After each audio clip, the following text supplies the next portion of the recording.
According to data from State Farm, we have a 1 in 54 chance of being involved in an animal-related crash.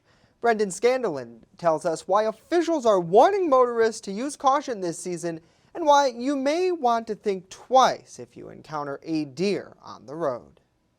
In 2020, PennDOT reported over 5,500 deer-related crashes, which is over 4,000 more crashes than 2019. Deer are bound to surprise you, that wildlife doesn't always follow the rules. Officials are urging motorists to be careful during this time of year because of deer breeding season, or the rut. It's a time of ramped up activity. Deer move most around dawn and dusk, but during the rut, daytime activity increases. But during the rut, they move more throughout the days. In a split-second decision, your natural reaction might be to swerve to avoid the deer or slam on the brakes. But officials warn that both those reactions might end up doing more harm than good. Pennsylvania law protects drivers in deer accidents from higher insurance premiums, but there's a catch. That protection only does apply if you do physically hit a deer. Pennsylvania Insurance Commissioner Jessica Altman says if you hit something or someone else in an attempt to avoid the deer, the protection does not apply. People could report a deer-related incident to avoid the premium surcharge,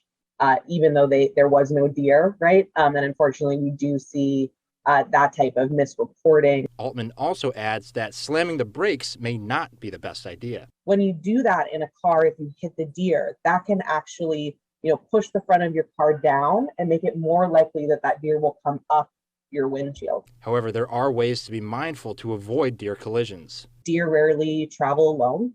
So if you see one deer, there are probably more in front of it, behind it, around it somewhere, and that's a time to know that you need to be extra vigilant. And of course, warning signs. Those signs aren't placed at random. They're put in areas that are known to have a high instance of deer vehicle collisions because they're known crossing areas. All things to consider the next time you catch a deer in the headlights. In Harrisburg, Brendan Scanlon reporting.